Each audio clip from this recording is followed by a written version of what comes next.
अस्सलाम वालेकुम नाज़रीन, मैं हूं सैफ अली और वेब पेज एजुकेशन में आपको खुशामदीद कहता हूं। सुहेल अफजल की book accounting Icom part 1 chapter है बिल ऑफ एक्सचेंज और उसकी प्रॉब्लम नंबर 14 सॉल्व करने लगा हूं। क्वेश्चन है A of B a sum of ₹1500 on 1st January 2005 he accepts a bill for the amount for 3 months drawn on him by B. B gets it discounted with his banker for rupees 1450. On the due date, the bill is dishonored and the bank pays rupees 20 as noting charges. A pays rupees 400 in cash and accepts another bill for the balance, together with interest of rupees 30 for 2 months. On due date, the bill is honored by the acceptor A. Requirement में वो कहता है कि आपने general entries pass करनी है B और ए की बुक्स में। बी पहली एंट्री करेगा जब इसको एक्सेप्टेंस मिलेगी तो ये बिल रिसीवेबल को डेबिट कर देगा, क्योंकि अमाउंट जो है वो बिल रिसीवेबल इस डॉक्यूमेंट पे मिलनी है। और ए पहले इसका डेटर था, मकरूज़ था, इसको डेटर बनाया हुआ था, अब क्रेडिट कर देगा। एंट्री होगी bill receivable account to A being acceptance received amount 1500 debit और 1500 ही क्रेडिट। सेकंड एंट्री ये तब करेगा जब बिल को डिस्काउंट करवाएगा। जब बिल को डिस्काउंट करवा लेगा तो इसके बैंक अकाउंट में बैंक पैसे ट्रांसफ़र कर देगा। डिस्काउंट जितने पैसे इसको कम मिलेंगे वो इसका एक्सपेंस है वो डिस्काउंट के मद में चला जाएगा और बिल रिसीवेबल बैंक के पास चला जाएगा। एंट्री होगी बैंक अकाउंट डेबिट 1450 रुपये से, डिस्काउंट अकाउंट डेबिट 50 रुपये से और बिल रिसीवेबल अकाउंट क्रेडिट 1500 से। बीइंग बिल इज़ डिस्काउंटेड, ये इसकी नरेशन होगी।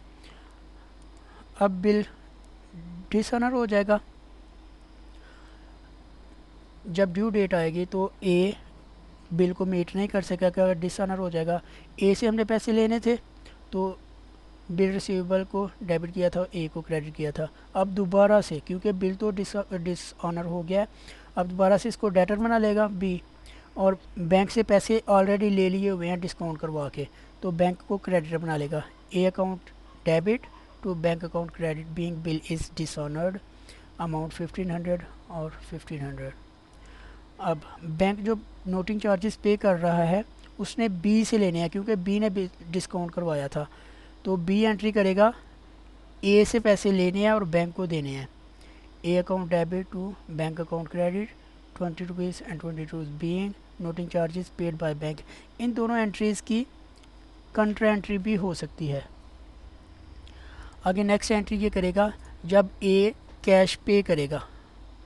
ये इधर बता रहा है ए पेज 400 इन कैश, तो कैश बी का जनरेट हो जाएगा, इजाफा हो जाएगा कैश में। कैश को डेबिट करेगा और ए को क्रेडिट कर देगा। Being cash received from A amount 400 debit 400 he credit.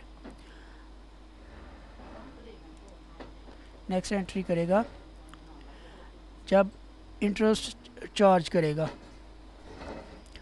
ये है जो नया बिल है उसमें इंटरेस्ट की अमाउंट भी ऐड होगी, तो पहले इंटरेस्ट की एंट्री करेगा। ए से इंटरेस्ट लेना है, ए को डेबिट कर देगा, और इंटरेस्ट इनकम है, अक्रूड इनकम है, अभी लेने हैं, तो इंटरेस्ट को क्रेडिट कर देगा। A account debit to interest account credit being interest charge ₹30। अब नया बिल जो ड्रा होगा bill receivable account debit to A's account credit being new acceptance is received.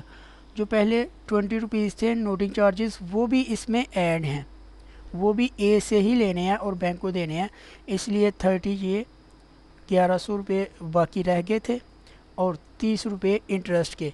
इन तीनों अमाउंट्स को मिला के 1150 रुपये से नया बिल ड्रा किया। और जब ड्यू डेट आएगी तो ए अपना बिल मीट कर देगा, तब कैश मिल जाएगा बी को, तो कैश को डेबिट कर देगा बिल रिसीवेबल। अब उसका मज़ीद एसेट नहीं रहा, उसको क्रेडिट कर देगा। Cash account debit to bill receivable account credit being amount of bill is collected. अब इसके बाद ए का जर्नल है। ए पहली एंट्री करेगा जब ये एक्सेप्टेंस देगा, तब ये बी को डेबिट कर देगा और बिल पेबल को अपनी लाइबिलिटी बना लेगा, उसको क्रेडिट कर देगा। Being bill is accepted amount 1500 debit और 1500 ही क्रेडिट होगी। और ये सेकंड एंट्री करेगा जब बिल डिसऑनर होगा और नोटिंग चार्जेस इसने पे करने हैं। बिल पेबल क्योंकि इसने पेमेंट नहीं की, अब ये लाइबिलिटी ख़त्म हो गई ड्यू डेट पे ऊपर आके, तो बी इसका क्रेडिटर बन गया दोबारा से। बिल पेबल अकाउंट को डेबिट कर देगा। नोटिंग चार्जेस ये इसके लिए एक्सपेंस है जो कि इसने बियर करने हैं, इसने ही पे करने हैं, क्योंकि इसकी वजह से ए की वजह से बिल जो है वो डिसऑनर हुआ था। Bill payable account debit, noting charges account debit to B's account credit, being bill is dishonoured and noting charges payable. 1500 से बिल पेबल डेबिट होगा, नोटिंग चार्जेस 20 रुपये से, और बी को 1520 रुपये इसने देने हैं। ये नेक्स्ट एंट्री करेगा जब बी को कैश पे करेगा।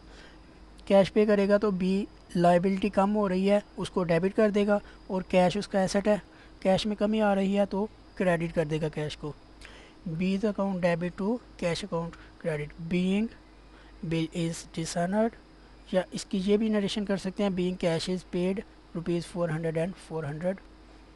नेक्स्ट एंट्री जब ये इंटरेस्ट के लिए रजामंद होगा कि मैं इतना इंटरेस्ट दूंगा नेक्स्ट बिल के साथ, इंटरेस्ट इसके लिए एक्सपेंस हो जाएगा, एक्सपेंस डेबिट होता है, इंटरेस्ट को ये डेबिट कर देगा और बी को क्रेडिट कर देगा।